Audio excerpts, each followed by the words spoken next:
নমস্কার, শুরু করছি আজকের আলোচনা।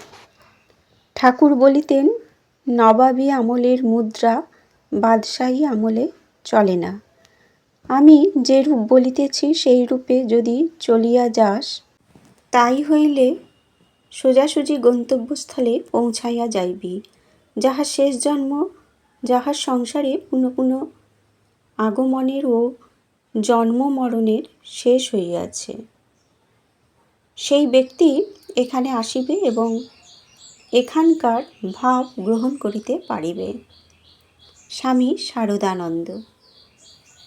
অধ্যাত্ম জগতে স্বামী শারদানন্দের স্থান নির্ণয় করা আমাদের পক্ষে দুঃসাধ্য বা অসাধ্য। লীলা প্রসঙ্গ গ্রন্থের লেখক শ্রীরামকৃষ্ণের অন্যতম সাক্ষাৎ শিষ্য স্বামী শারদানন্দ আধ্যাত্মিক জগতে একজন মহান অধ্যাত্ম বিজ্ঞানী। একদিন শ্রীরামকৃষ্ণ উপস্থিত ভক্তদের আধ্যাত্মিক মনোবাঞ্ছা পূর্ণ করেছিলেন। সেদিন উপস্থিত ছিলেন তাঁর অন্যতম বালক ভক্ত শরৎচন্দ্র। স্বামী শারদানন্দের সন্ন্যাসপূর্ব নাম।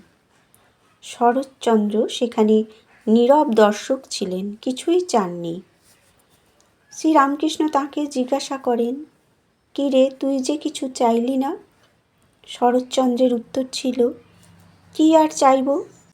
আমি যেন সর্বভূতে ব্রহ্ম দর্শন করি, এই করে দিন।" ঠাকুর তখন বলেছিলেন, "ও যে শেষকালের কথা রে।" "তা আমি জানি না মশাই," শরতের উত্তর। তখন ঠাকুর আশীর্বাদ করে বলেছিলেন, "তা তোর হবে।"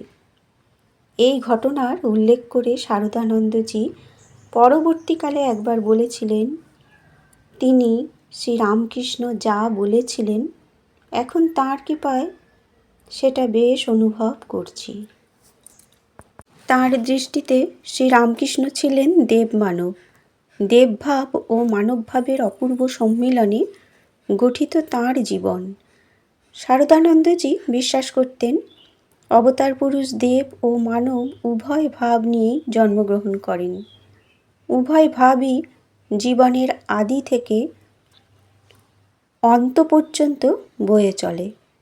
কখনো একটি ভাবের প্রাবল্য বেশি, অন্য সময়ে অপর ভাবটি প্রবলতর রূপে চলতে থাকে।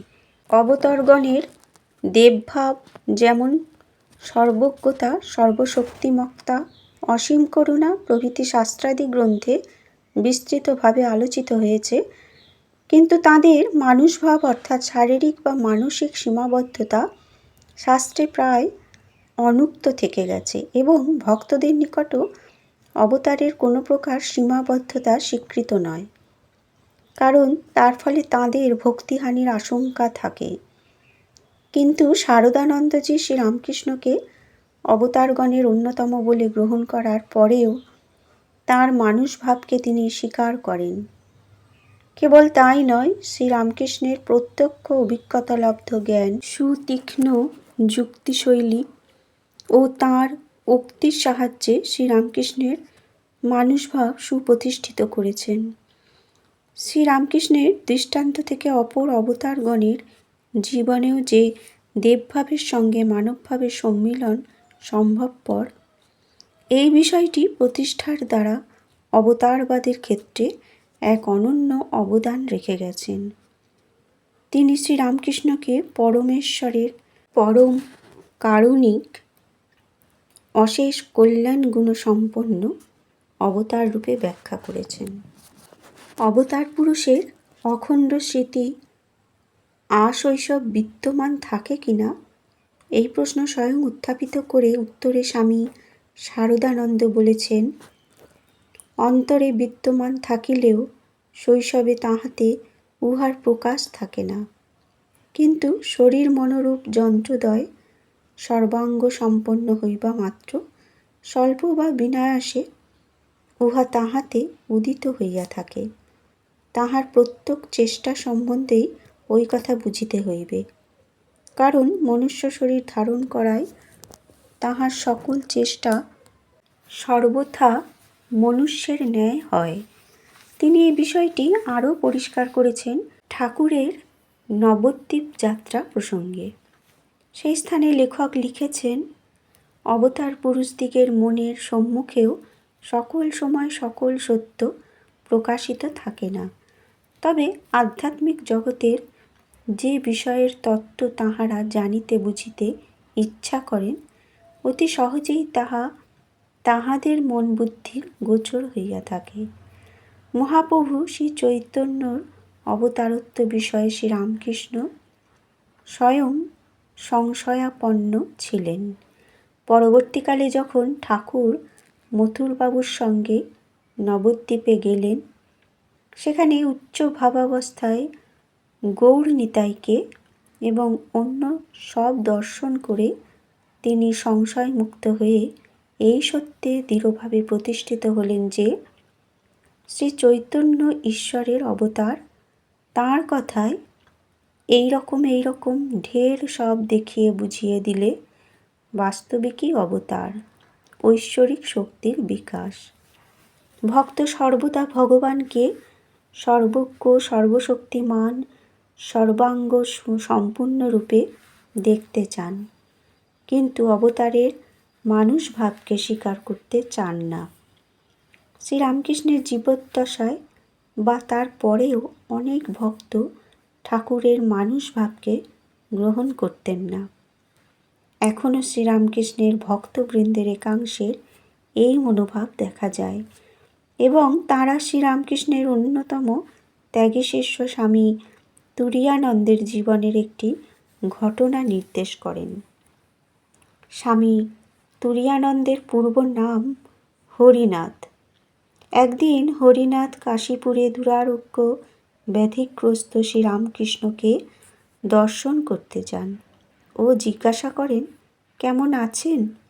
উত্তরে শ্রীরামকৃষ্ণ বলেন, বড় কষ্ট হচ্ছে, খেতে পাচ্ছি না, অসহ্য জ্বালা যন্ত্রণা হচ্ছে। হরিনাথ কিন্তু দিব্যচক্ষে দেখলেন ঠাকুর আনন্দের সাগর ও রোগ যন্ত্রণার অতীত। ঠাকুর যতই নিজের যন্ত্রণার কথা বলেন, হরিনাথ ততই ঐরূপ অনুভব করেন। বারবার এরূপ হওয়ায় হরিনাথ বলেই ফেললেন, আপনি যাহাই বলুন না কেন, আমি দেখছি আপনি অসীম আনন্দের সমুদ্র। ঠাকুর তখন মৃদু হেসে বললেন, শালা ধরে ফেলেছে রে। এই উত্তরে ভক্তরা ঠাকুরের রোগ ও তার যন্ত্রণা সব মিথ্যা ভান মাত্র, লোক দেখানো ব্যাপার মাত্র বলে মনে করেন। তখন শারদানন্দজি এই প্রকার বিরোধী ভাবের সম্মুখীন হওয়া সত্ত্বেও নিজ সিদ্ধান্ত থেকে সরে আসেননি, কারণ ভক্তির অপরিণত অবস্থাতেই দুর্বলতাবশত এমন হয়ে থাকে বলে তিনি মনে করতেন। তিনি উপরিউক্ত মানুষভাব স্বীকার করেননি, কারণ ঠাকুর ওই বিরুদ্ধ মতের সমর্থনে কোনো অভিপ্রায় প্রকাশ করেননি, বরং তাঁকে বলতে শুনেছেন, নরলীলায় সমস্ত কার্যই সাধারণ নরের ন্যায় হয়।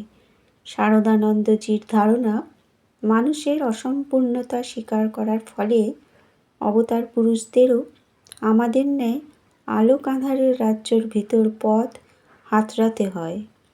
তাঁদেরও উদ্যমের সঙ্গে নিজ মুক্তির পথ আবিষ্কার করতে হয়। অবতারের দেবভাব যেমন সত্য, তেমনি মানবভাবও সত্য। শারদানন্দজি এই ধারণার সপক্ষে যুক্তি প্রদর্শন করেছেন। প্রথমত, অবতারের মানুষভাব যদি স্বীকার না করা হয়, তাহলে তাঁদের জীবনপাতি উদ্দাম, নিষ্ঠা, সাধনার দ্বারা সাধারণ মানুষ কোনো উৎসাহ বা প্রেরণা লাভ করতে পারবে না ও তাঁদের জীবনের অমানুষী প্রচেষ্টা সমূহের কোনো অর্থ খুঁজে পাওয়া যাবে না। দ্বিতীয়ত, সাধারণ মানুষ নিজ প্রকৃতির দ্বারা সীমিত মন নিয়ে অবতার পুরুষকে একজন মানুষ রূপে দেখতে বাধ্য হয়। কেউ তো নিজ মনকে অতিক্রম করতে পারে না। ঠাকুর মানুষের অসম্পূর্ণতা যথাযথভাবে স্বীকার করেছিলেন বলেই দেবমানব ঠাকুরের মানুষভাব আলোচনায় আমাদের প্রকৃত কল্যাণ সাধিত হয়।